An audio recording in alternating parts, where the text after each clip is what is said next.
La très petite librairie de Clisson s'est vue attribuer le label Librairie de référence par le ministre de la Culture. Quelques 500 librairies indépendantes sont labellisées en France, une trentaine en Pays de la Loire, dont l'Odyssée à Valette. Donc c'est un label qui a été créé en décembre 2009 par le Centre national du livre, qui est l'antenne livre du ministère de la Culture, pour soutenir les librairies indépendantes dans leur action d'animation et d'exigence de qualité sur leur travail. L'idée, c'était que, en fait, en 2009 déjà, il y avait quelques soucis au niveau de la librairie indépendante. On a vu par la suite que ça s'est un peu précipité avec la fermeture des Virgines, la chaîne Chapitre qui est en grave difficulté.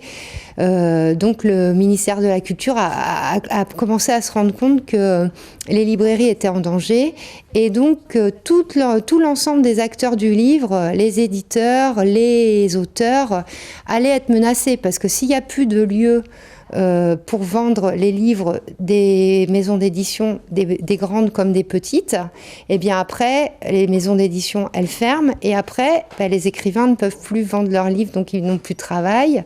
Donc le ministère de la Culture s'est dit, il faut qu'on aide ces librairies. Donc ils ont créé ce label qui s'appelle Lire, et en fonction de plein de critères qui sont, par exemple, est-ce qu'on a un minimum de 50% de livres dans notre boutique? Est-ce qu'on a du personnel formé et qualifié? Est-ce qu'on a une politique de sélection des livres?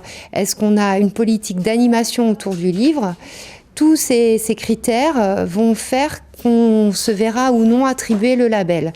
J'avais essayé en 2009, mais à cette époque, en fait, je n'avais que 5000 titres en stock, et il faut un minimum de 6000 titres. Donc, je n'avais pas pu avoir le label.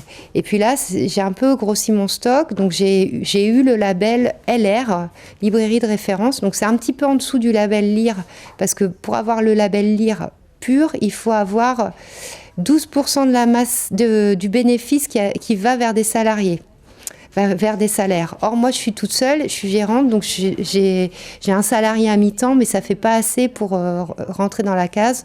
Donc, je suis à l'échelon un tout petit peu en dessous. Un label, marque de référence des librairies indépendantes, qui permet de conforter le libraire dans sa démarche de travail de qualité et de conseil. Le label en lui-même va pas faire que je vais travailler différemment. Je continue mon travail. Après, c'est honorifique. Moi, je pense que être un libraire indépendant, ça veut dire qu'on a une exigence de qualité. Il y a une production énorme en littérature. Les gens ne peuvent pas lire tout ce qui sort. Et nous, on est là pour faire un premier choix et pour essayer de guider les gens avec à la fois nos lectures, à la fois ce qu'on entend des lecteurs ou ce qu'on connaît aussi de notre culture générale, essayer d'aider les gens à faire leur choix et à trouver un livre qui va leur plaire et qui va faire qu'ils vont avoir encore envie de lire un autre livre. On se rapproche un peu des bibliothécaires de ce côté-là. Est-ce qu'on peut dire que les Français, notamment les Clissonnais, tout au moins les gens de la région, aiment toujours lire ? Ah oui, ça, c'est pas un problème. Il y a toujours autant de lecteurs et notamment chez les jeunes. Je pense qu'il faut vraiment arrêter de dire que les jeunes ne lisent pas. Je pense que c'est plus les adultes qui n'ont pas envie de lire et qui, du coup, ne sont pas des modèles pour leurs jeunes.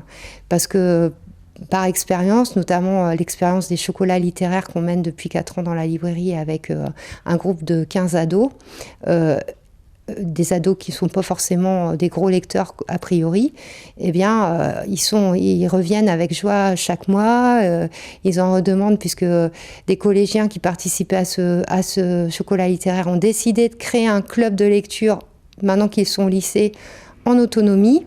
Donc moi, j'ai toute confiance dans les jeunes et la lecture.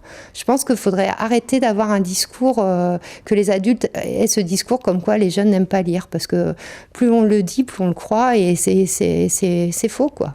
Prochain rendez-vous à la très petite librairie de Clisson, mercredi 22 janvier à 19 h pour un apéro littéraire. Un échange sur les coups de cœur des lectures des participants et discussion autour de la novella présumée coupable d'Isabelle Gusseau.